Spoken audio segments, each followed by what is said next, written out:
DJ Valentino here with Scott from Alpha Wolf. How you doing today? I'm good, man. How you doing?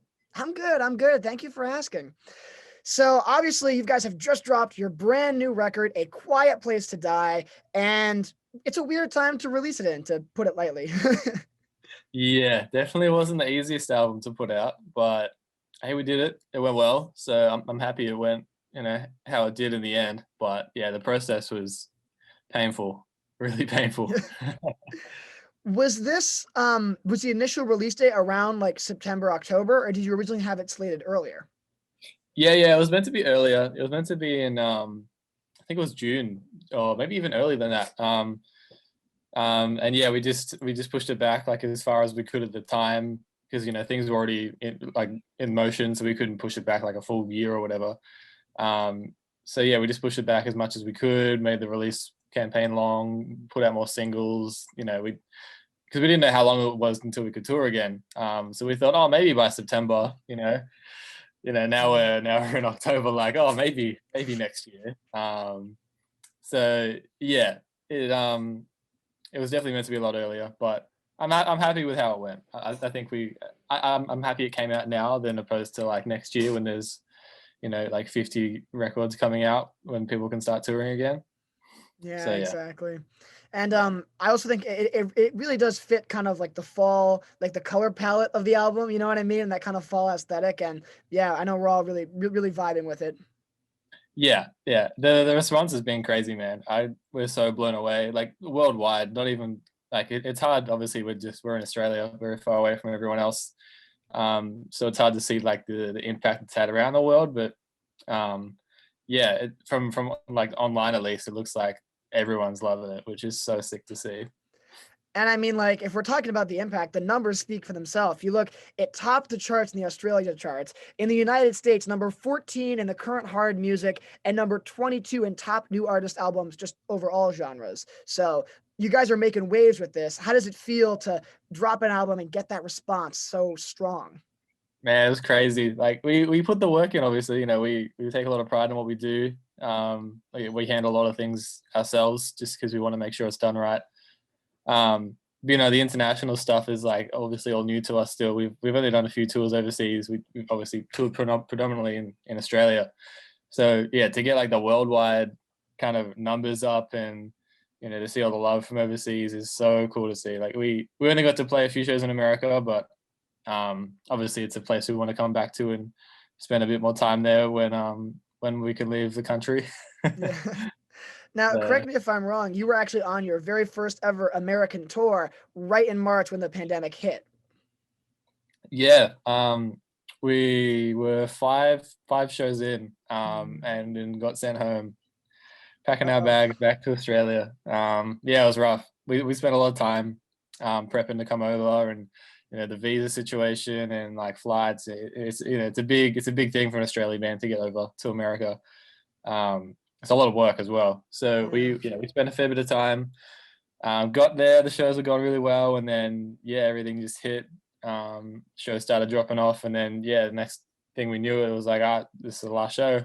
Um, get some flights home tomorrow if you can, because you might not be able to otherwise, because Trump's locking the borders down. So Yeah. yeah, it was full on, man. We didn't know what to do. It was crazy. Now, I know again you've only had about 5 shows in the US right now, but how did those kind of crowds compare to all the other places that you've toured? It was different. It was weirdly enough like Australia, because I think Australia gets a lot of its influence off like America, and in the sense of like music and their shows and how people react at shows. It's a very like Western culture, it's like it's shared between Australia and America. So in a sense, it was similar, but like everyone was just going nuts for us, and like, we were the opening band, so like we expected it to be a bit up and down. We didn't know how it was going to go, to be honest. And it was just, yeah, it was so good. The last show especially, I think it was the biggest out of the lot, and I think it was announced like this is the last show of the tour, so it just had like a special thing about it. Like all the bands just loved it. Like the crowd was crazy. We actually decided on that day to play Akudama, like the first single that came out, Yeah. just because we were like, we played it in Australia the other week, before that on a Australian tour, but we were like, oh, we won't play it in America yet. We'll come back and play it.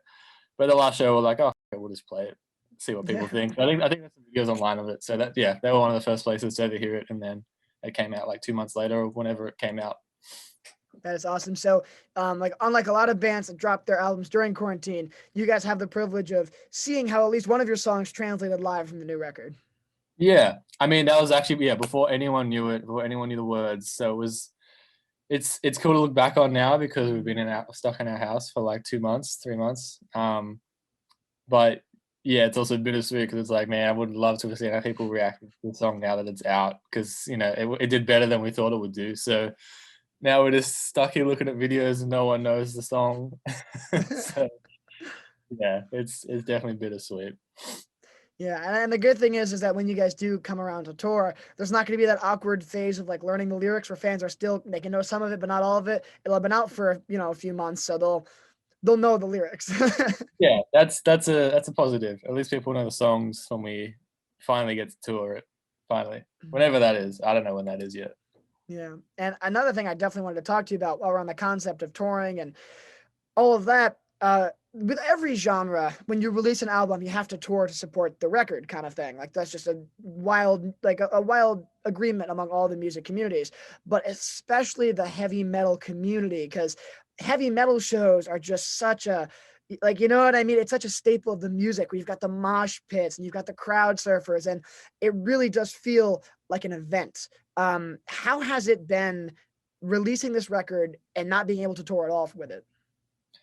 It's weird. It's so weird. Yeah, like you said, I think we even said in like the press release, like we write music to play it live. That this album was shaped around everything we did in the past 18 months of touring. Like we figured out what we like to do, what we like to play live, what the crowd liked.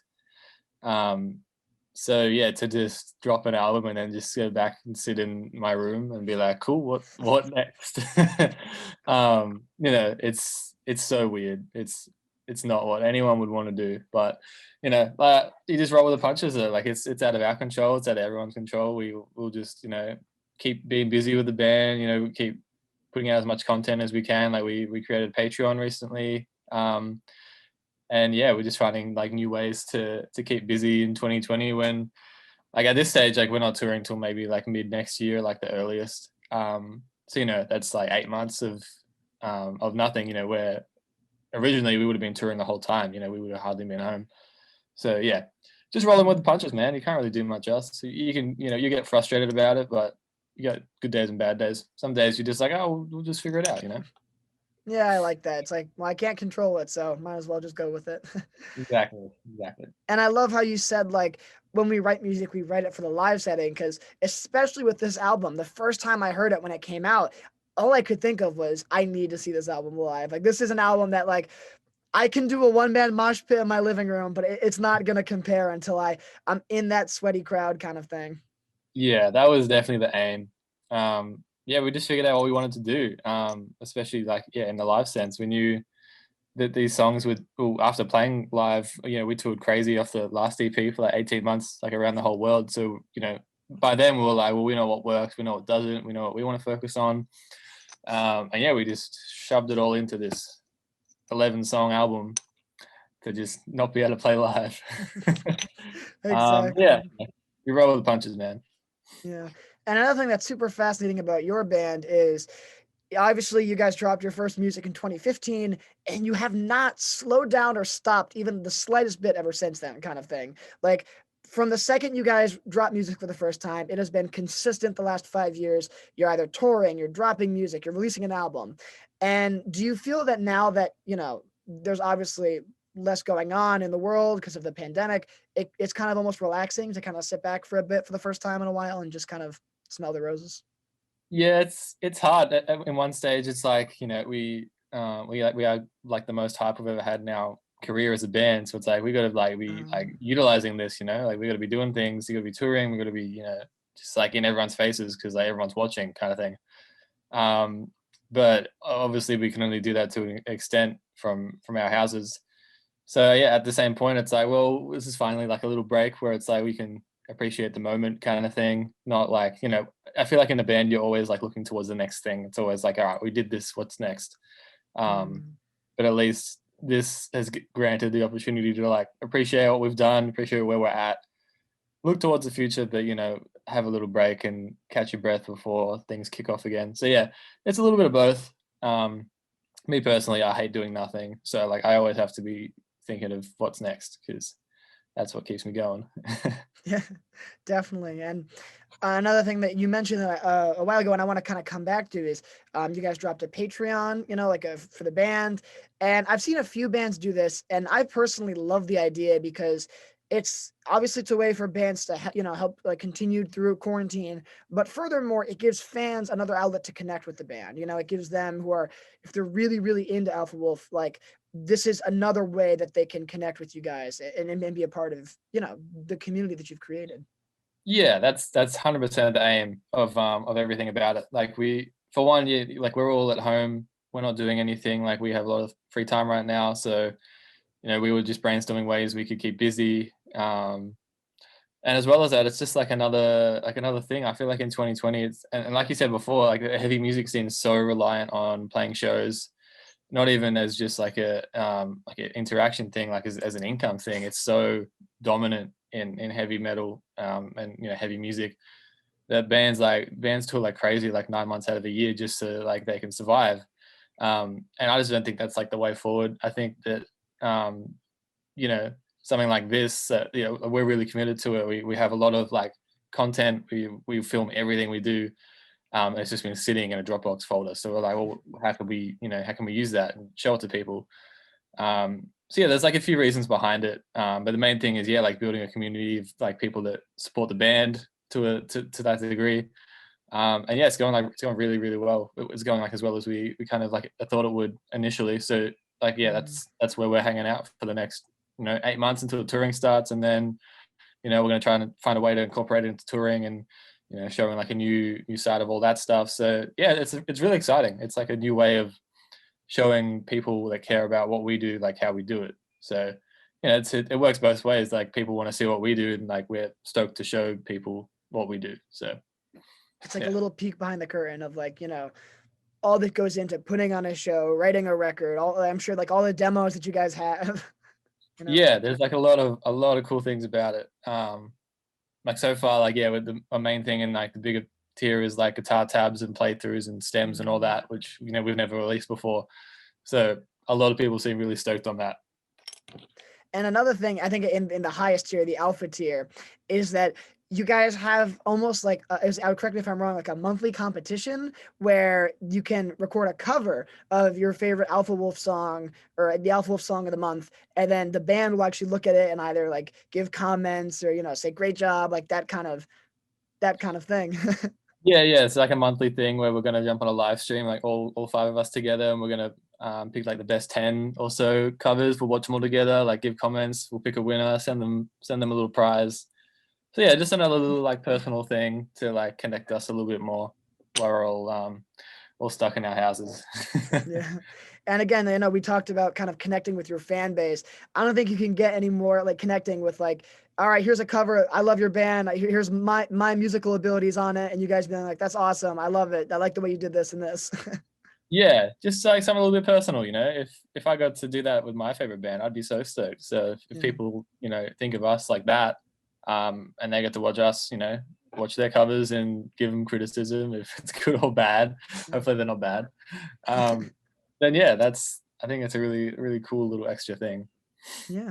And now you're a music producer and you have helped produce this new Alpha Wolf record, right? Yeah, yeah. In this room, this is Yeah. where it was done. Right. Now, that is so like that's amazing to me because obviously you're writing the record, so it's already your baby, but then you kind of get to see it through to the end, which is not a lot of bands get to like even go that far with it. Yeah. Yeah, it's something with Fault, the last EP was kind of the same way. Like I kind of took we produced it all together, but I kind of took like the main role of being like, this is how it's gonna happen, this is how we're doing it. Mainly just because like for one, I didn't want anyone else to blame. Like if it sucked, it's on me. Yeah. It's such a personal thing to put out an album, put out a release. I couldn't just hand it over to someone else. Not at this stage in our career. Like getting a producer is not a bad thing. I produce a lot of records, um, but for us, it was just like we had a vision. We knew what we wanted to do, and we knew how we wanted to do it. So it was like it just makes sense to do it ourselves. Like we had Lance Prank, he's mixed every Alpha record. He's done live sound at every one of our shows besides overseas. He came in and he helped produce some stuff. He tracked guitars and bass and drums, just as like as a second opinion. I think it's really important. But yeah, we kind of like took the reins as we always have, just because we knew what we wanted to do, and it went really well. I'm really stoked. It was a lot of work. It was really hard at times, obviously. But that's making a record. It's not easy. It's not supposed to be. And I think this album, yeah, and this album in particular, I think just sounds so crisp. Like it's heavy and it's brutal, but it just sounds so clear as well. And I love the way that you were able to do that. Yeah, big ups to Lance on that, especially. Like he mixed the whole record. Yeah, we worked together on a lot of other releases too. So it's just like an easy process, to be honest, because we've worked so much together. So we just go back and forth, and like he knows what we want. We let him have free reign and go do what you want, and then he'll send us something that sounds sick. So yeah, I think it's an important relationship to be like, we both know what each other wants. You don't really have to say much. It's just, make it sound good, and that's what happened. And now, when you produce records for other bands, do you kind of take some of that influence and bring it into Alpha Wolf? Yeah, I think so. I mean, the more you make records, the more you produce, the more I guess you hone in on your skills, and get better at certain things. Like each band, I think, has something like particular about them. You can't really approach every record in the same way. There's different people working on it. Like the musicians in the band work in different ways. So it's like a learning curve of like learning how those bands work, and working with them, not like on top of them. You got to like, the way I see it is, you got to like make yourself like the fifth or sixth member of the band. You don't want to be like the guy that's just like telling everyone what to do. Like you're like you're the overseer in a way, but like, producing an Alpha Wolf record opposed to as like another record is completely different, just because I'm a member of the band. So I need to like merely take a step back and be like, okay, is this like too much? Is this not enough? Like, am I overlooking this? Am I looking too much into this? Yeah, it's a different experience, but yeah, definitely the more I produce records, the more it's like I kind of find what I'm good at and like bring that to the table. So it's almost like when you're producing a record for another band, the band kind of knows pretty much what they want, and you gotta, be like another member of the band and try to get in their headspace. But whereas with Alpha Wolf, you know exactly what you want. You know exactly how it needs to sound, kind of thing. Yeah, I mean, some bands, like, the role of a producer is like to find that vision or to help aid that vision. So, some bands know what they want, know what they want to be. You're just there to aid that. Some bands are like, we don't really know, like they want more help, structuring songs, writing songs. It's different every time, which is like the best thing about it. But yeah, you're just there, in my opinion, you're just here to help the vision of what the band is and what they want to be. You're not just writing songs to write songs. You're doing it in a particular way to create, a specific end goal. Yeah, and that definitely makes sense. So now another thing that I definitely wanted to touch upon with this brand new release, A Quiet Place to Die, is this really feels like a completely new era of Alpha Wolf. And I mean, musically, it's incredible, but even just the aesthetics of the album, everything you guys have done, everything you've released until this point in your entire band's career has been very like dark color scheme, kind of like that, more black and white color palette. But as I mentioned before, this record is vibrant. It's very kind of like, and even the promotion, it's neon orange. It's very. It feels like you guys really like are reborn with this album. How much thought did Yeah. you get to put into the kind of aesthetic of the record?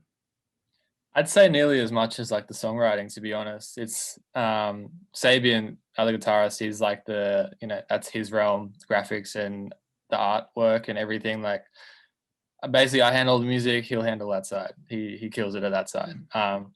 Yeah, we got a really good friend of his to do the artwork. He's like a local guy. He does like a lot of hip hop artwork. And that's like a hand painted, I think is the word. hand painted artwork. It's like one of a kind, you know. It was a super like different direction. We knew we wanted something different, and then you know we got that going, and it worked out really well. But yeah, like the asset wise, the graphics and everything, we knew we wanted to make it stand out. And the artwork just took like an orange kind of theme, orange and purple kind of theme. So you know, it only made sense to bring it into to like everything that we do. But yeah, it's a big thing about you know what we do as a band. You know, we want it to make it stand out. We want it to be the best it can be. So yeah, it all just Sabian really killed it, to be honest. He took charge of that stuff because it's not exactly my realm, but it's something we pay a lot of attention to, like the aesthetic and everything behind the record, because I think it's nearly as important as the music. You know, you want to like see something and be like, oh, that's that's Alpha Wolf. So that's Alpha Wolf in that realm. You know, I think that's more important because you know it's a different era of the band, it's a different stage, like sophomore album. So, you know, I want people to see something and be like, oh, that has to be Alpha Wolf, which I think we've done pretty well for sure on this release, definitely. And again, like more like passive fans that either haven't heard of you guys yet or are just finding out about you, those kind of graphics, that album cover, like all that goes around, that's what's going to draw them before they even hear the music. You know, I know a lot of bands that like they might have been good, but I really just didn't like the album cover and I just couldn't get into them because of that one reason. Yeah, and I think it's something a lot of bands overlook. It's like, oh, we'll just pay a dude to do some artwork and you know see how it goes. Like it's nearly as important as your music. Like it goes hand in hand with the music. Obviously, if your music sucks, music sucks. But like, you know, yeah, it's the artwork and everything behind it. Like you look at something like just think of your favorite record, or think of like, especially like bands from like the 90s and early 2000s. I think put a lot more effort into that stuff as opposed to just like taking a photo or something and putting some letters on it. You know, we wanted something where people saw it and they were like, okay, that can't be like any other band but Alpha Wolf because that's hectic. Like it's on another level. Yeah. Yeah, so like that's always been our mindset behind it. Just like make it the best it can be. Everything has to be the best it can be. Otherwise, it's just not good enough. And there's one really really cool like I think the promo image that you guys have been using, it's on your Spotify, it's on Instagram, it's on everywhere, Twitter, is like you got like anime but like you know the band as like anime. You know, I think that that's so cool as well. Yeah, that just that kind of happened. I can't remember where the idea started for that. We just hit up someone we didn't even know them. We just hit them up on Instagram, and they were like, we just said, "Hey, do you want to try and do this?" And they killed it. So yeah, that played like a really big part in everything about the album release. We've used it everywhere. It looks so dope. It looks amazing. It really does look incredible. Yeah, I love it. And now, so kind of going back into the album writing process a little bit, um, you mentioned obviously writing an album takes a lot of time. You know, a lot goes into it. What was the most intensive song to write? Obviously, there's 11 tracks on this record. It's an amazing record through and through. Was there a particular song that, like, either we may love, but when you hear, you're like, oh, I can't believe it took that long to make this song, you know? Bleed to You is probably the main one for me. I nearly binned that song like 10 times when writing it because I just hated it.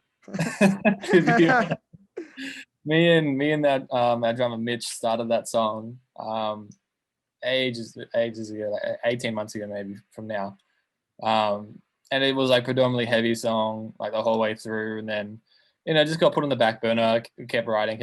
Got towards like the end of like writing for the album, and that song was just not that sick, so you know I was like, I'll just rewrite it, like pulled out all the parts, and then it ended up just being like a lot softer, but still just like wasn't quite there. And then we got to like tracking guitars, and I'd like rewritten every lead for the song like 50 times by that point, and was just having like a mental breakdown about to put the song in the bin, because I don't think at that point, I'm not sure if we demoed vocals for it yet, because for Alpha Wolf it's always like song first, vocals next. I can't remember if we've demoed vocals for it by that point, but it was just really hard for me to get through that song. Like I liked it, but I didn't think it had a place on the album yet.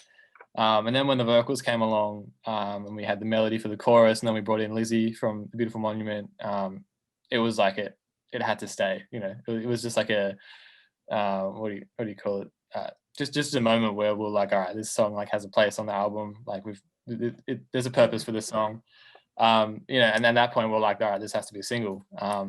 yeah, I think it's a cool thing to kind of throw a curveball out as a single like that song, because we're a predominantly heavy band, but I don't think we're just a heavy band. I don't think we ever will be just a heavy band. I think there'll always be songs like that on the future records if they're good enough. We'll try and write. We'll keep trying to write them, but if they suck, they suck.